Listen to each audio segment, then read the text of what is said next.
Ξεκινάμε το session όπου keynote speaker θα είναι ο διδάκτορας Benedikt Frey. Δυστυχώς ο συνάδελφος αντιπρίτανης Δημήτρης Μιλωνάκης του έτυχε κάτι την τελευταία στιγμή και δεν μπορεί να έρθει να κάνει την παρουσίαση του κύριου Frey. Οπότε θα πω εγώ δύο λόγια. Ο Frey είναι Σουηδός, Γερμανός, οικονομολόγος και ιστορικός. Το πιο πρόσφατο βιβλίο του, The Technology Trap, δηλαδή η παγίδα της τεχνολογίας, επιλέχθηκε ως το καλύτερο βιβλίο της χρονιάς από τους Financial Times το 2019.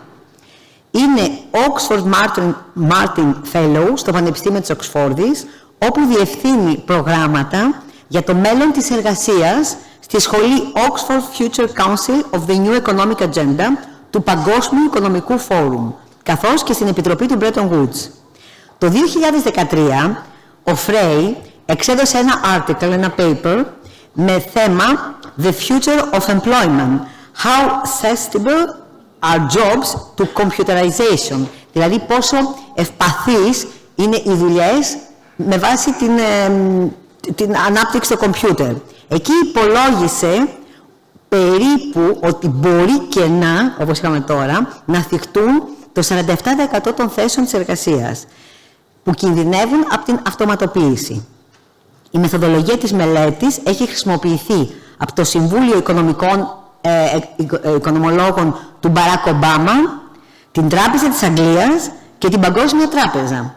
Ο Frey έχει υπηρετήσει ως σύμβουλος σε διεθνείς οργανισμούς, δεξαμενές σκέψεις, think tank επί το ελληνικότερον, κυβερνήσεις και επιχειρήσεις, συμπεριλαμβανομένων του G20, του ΟΣΑ, της Ευρωπαϊκής Επιτροπής και των Ηνωμένων Εθνών, για ζητήματα οικονομικών της τεχνητής νοημοσύνης, ιστορίας της τεχνολογίας και ζητήματα για το μέλλον της εργασίας.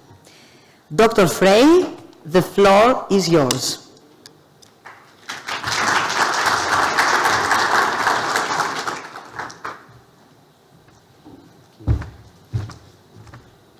Thank you very much for that kind and generous introduction.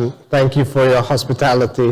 It's a real pleasure to be here with you today and having the opportunity to share with you some of the work that we are doing at the Oxford Martin School, where we try to understand how digital technology and artificial intelligence is reshaping the world of work and what that might mean for the future. As many of you will have noticed, we are currently living through perhaps the greatest work experiment in history, for the workforce in general and perhaps for retail in particular. But some of you in this audience may also be old enough to know that we have heard this story before. Remember the 1990s when email had just arrived, when the web had just arrived, and everybody was predicting the end of the office, the death of cities, and the demise of the high street. Every conference, every pundit, every academic had something to say on this topic, and a lot of them predicted that rather than having people clustering in places like Athens and Thessaloniki, where housing is relatively expensive, why wouldn't people just live in electronic cottages scattered across the coastline, save housing costs, enjoy the nice Greek weather from the beach? And in retrospect, we know that it didn't quite turn out that way, at least not yet. Over the past 30 years, urbanization has continued and even accelerated in some places.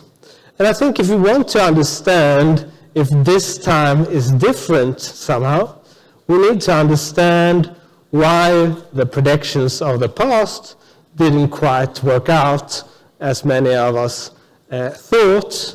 And we need some sort of framework to be able to explain how this time might differ.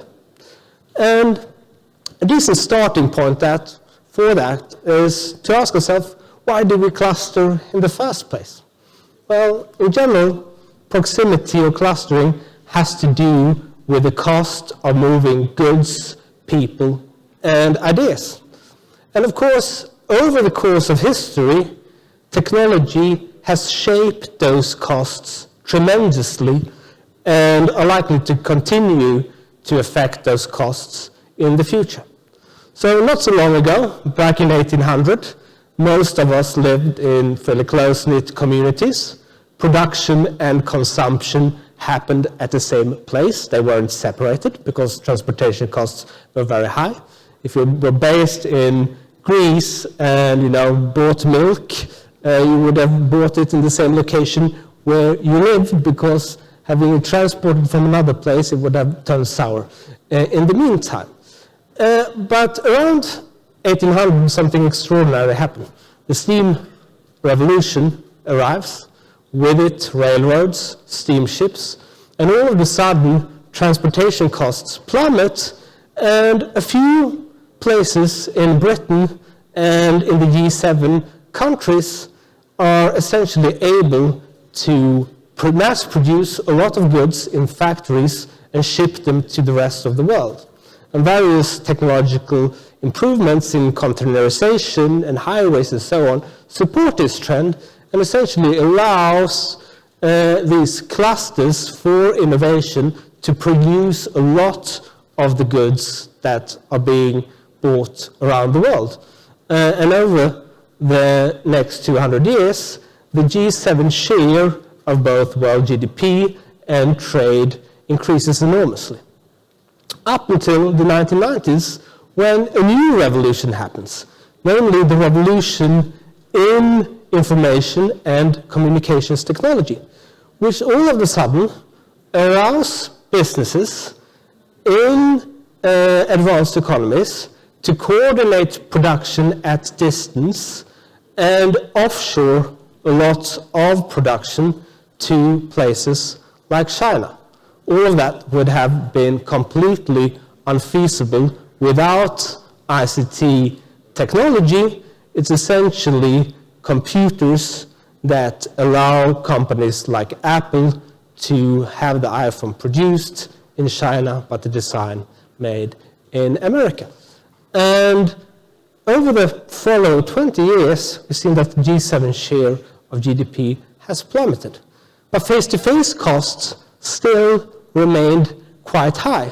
And as a consequence, we didn't see the world becoming flatter.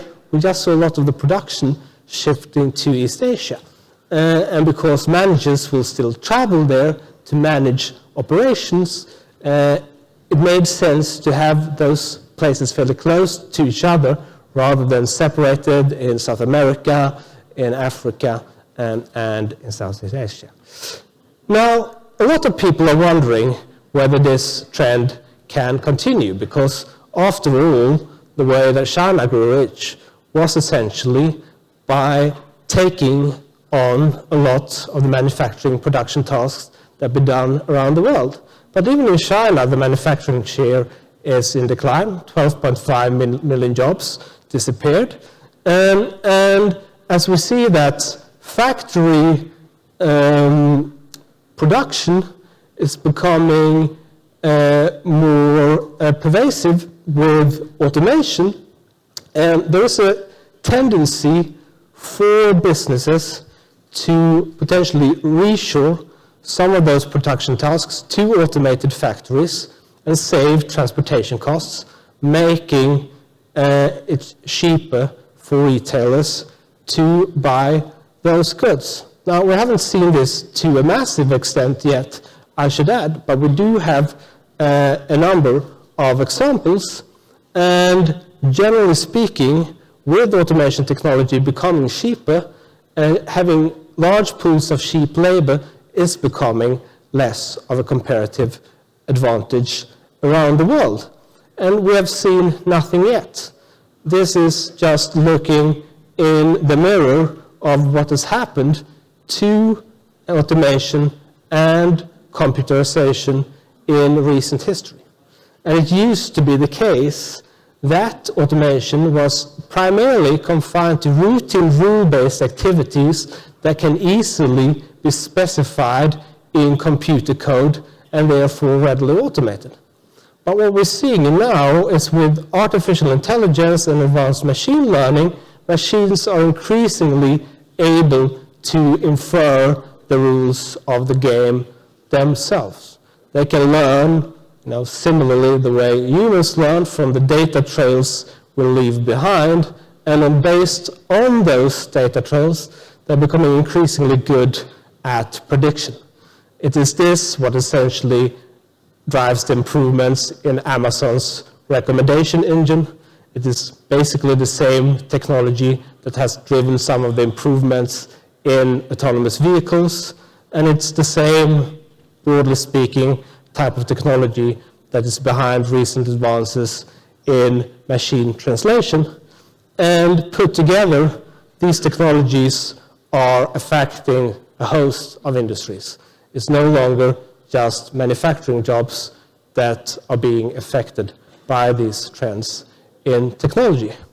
And when we looked at this back in 2013, what we did find is that a variety of jobs and industries are potentially automatable as a result of these advances.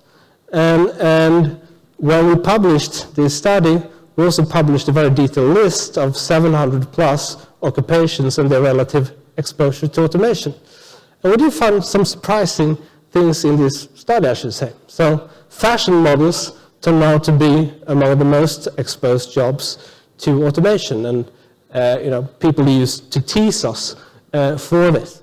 So it's been fun to point out that the fashion models that you see on this picture here actually don't exist. They've been generated by what's called generative adversarial network from thousands of pictures. They have their own Instagram accounts, and they're already being used in production by various multinationals.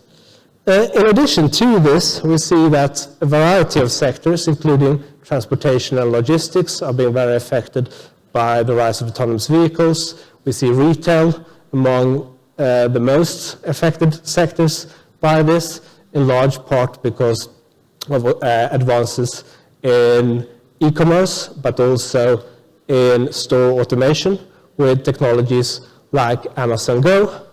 And when we look more broadly across the type of jobs that are being affected, what we find is that it's primarily low-skilled, low-income jobs that are exposed to automation.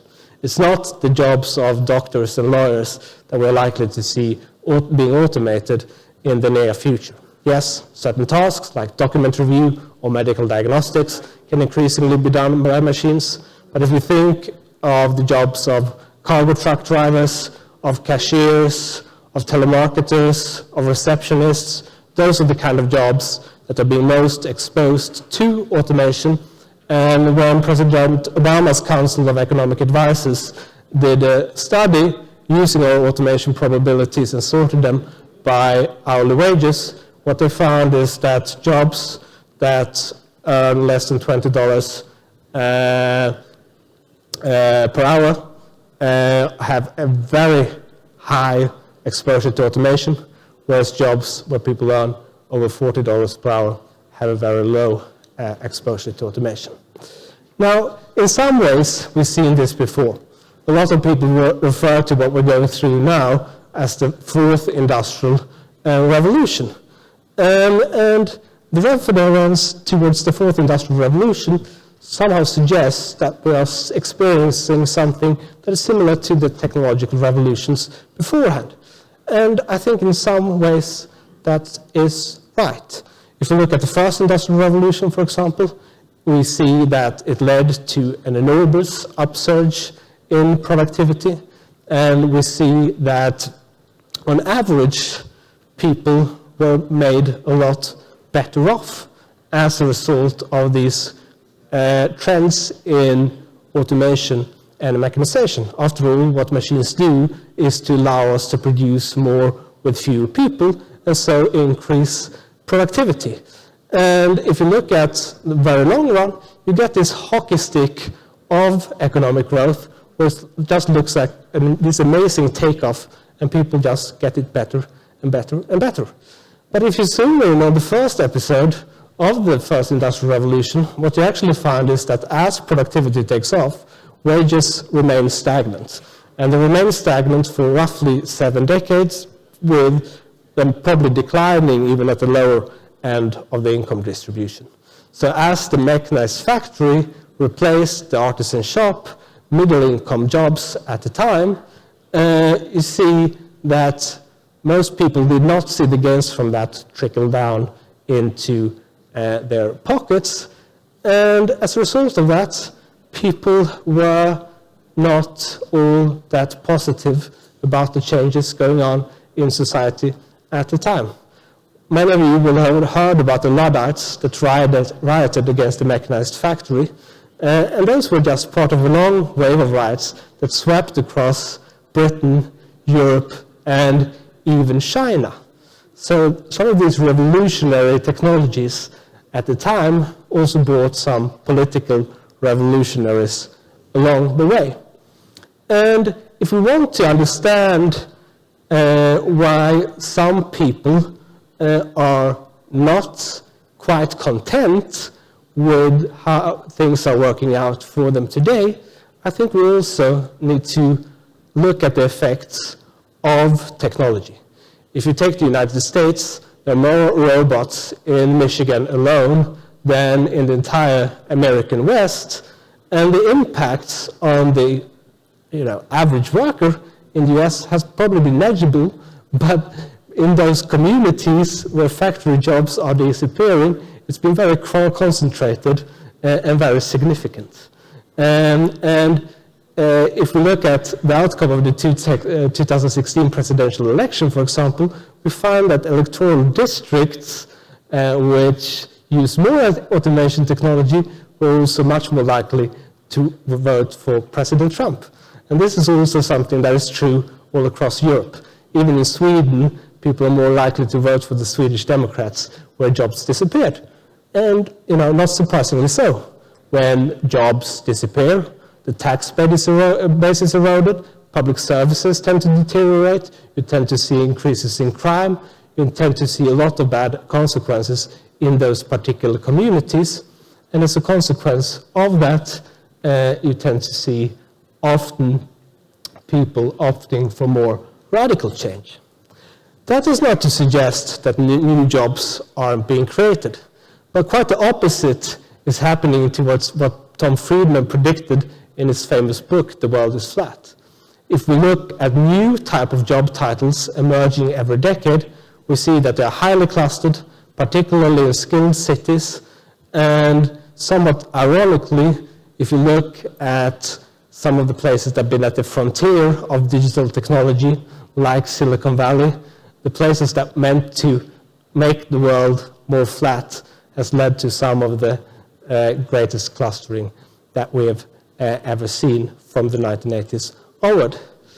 Now, clearly, the pandemic has showed us that a lot of these jobs that clustered in the past can be done at distance, right?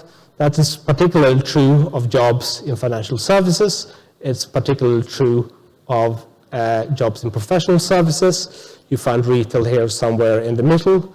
Many of these jobs in a crisis situation can be done remotely. But if something can be done remotely, it can also potentially be offshored. And what we've seen over the past decade or so is that growth in the trade of goods has stagnated, whereas we've seen trade in services increasing on a global basis, although from a much lower base. But what technology is doing right now is that by accelerating factory automation and thereby reshoring, and by making it easier to transport services around the world, it means that it provides certain headwinds for manufacturing-led development, but tailwinds for service-led development. And something that I often tell my students is that if you want to have a look at the future, it's more likely to look like India than it looks like China. It's more likely to be development based on services rather than manufactured goods. However, even if many of these jobs do not end up actually being offshored, for retail, the consequences of just people working from their homes a couple of days a week can be very significant. This is data from the US, where you see that there's been a sort of secular increase in the number of days employers plan work from home. And what that means is essentially fewer people commuting into the cities, fewer people spending their money on the high streets, fewer people going to have lunch locally, and as a consequence, there is, I think, a real concern about the revival of city centers where places like Athens have thrived in the past. Now, clearly, it is the case that this also offers some opportunities for smaller companies. As you know, businesses with fewer than 10 employees in Greece account for some 57% of employment. I think some 93% of businesses, and if I'm not mistaken, some 35% of value added. So these are very small companies that are all of a sudden being faced with people no longer spending as much in the city centers as they used to. Now, clearly, consumption is not down as dramatically overall. People are still spending, but more of that spending is happening through e-commerce platforms. And if there's something we know about what happens to industries when they move digitally, is that it tends to create winner-take-all effects. It happened to music in the late 1980s, early 90s. It gradually happened to the professions of lawyers, doctors, management consultants, bankers. And the more we see industries and occupations moving online, the more the superstars of their industry are able to dominate in those sectors. And if we look at the share of the top 50 global companies, you see that they've been capturing a steadily growing share of global markets. If you look across industries in frontier economies like the United States, you see a tendency towards greater concentration in almost every single industry. And if you look at productivity patterns within those industries, you see that the leading companies are the ones that adopt artificial intelligence, that are adopting advanced robotics, that are becoming much more productive as a consequence, whereas smaller businesses struggle with that. And I think this productivity polarization as such is also a cause for real concern.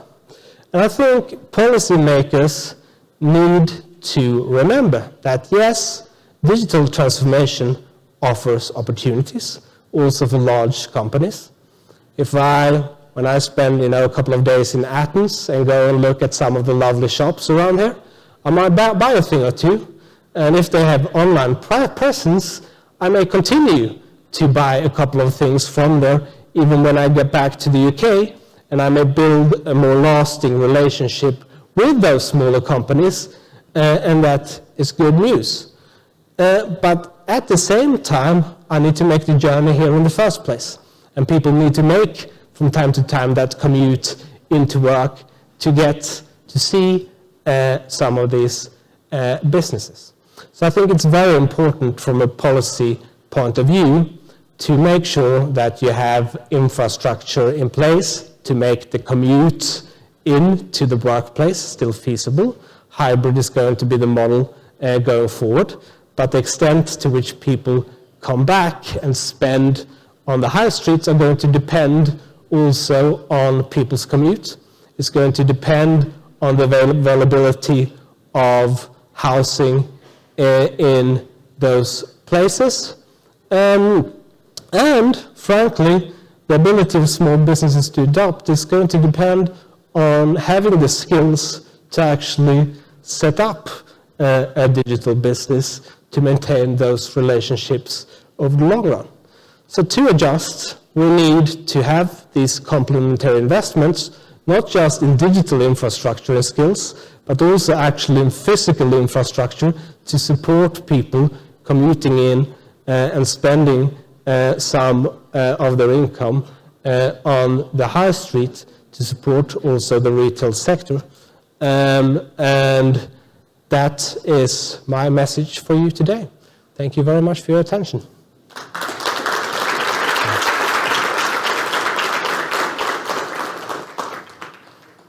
Do we have any time for questions?